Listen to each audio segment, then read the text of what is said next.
ఏక గురువు, ఆధ్యాత్మిక సామ్రాజ్య చక్రవర్తి, హిందూ ధర్మ ప్రదాత, సంచలనాత్మక రచయిత, త్రైత సిద్ధాంత ఆదికర్త, ఓం శ్రీ శ్రీ శ్రీ ఆచార్య ప్రబోధానంద యోగేశ్వర స్వామి పాద పద్మలకు నమస్కారం. నా పేరు భారతి. మతిగడ్డ కంటి నిగుతత్వ బోధిని గ్రంథంలో 44వ పద్యం.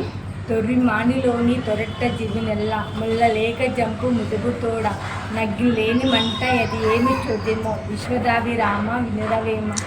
భావం: నవరంధ్రం శరీరం గల జీవులందరినీ కర్మ తన ఆధీనంలో ఉంచుకొని పాపపుణ్యులు అన్నిటి క్రమం చేత కష్ట సుఖములను అనుభవింపజేయించినది.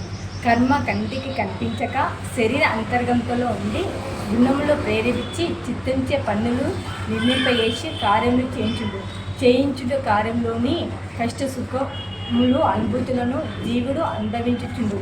ఈ విధానమంతయు జీవునికి తెలియక ఒక పద్ధతి ప్రకారం జరుగుచుండును. అందువలన కష్ట సుఖములు అన్నిటికీ తమ్మే కారణమని మానవులు అనుకుంటుండ్రు. తమ్మే చేయించుదామని ప్రేమతో చేసిన కార్యములు కూడా ఆయుధం వల్లే బాధించును.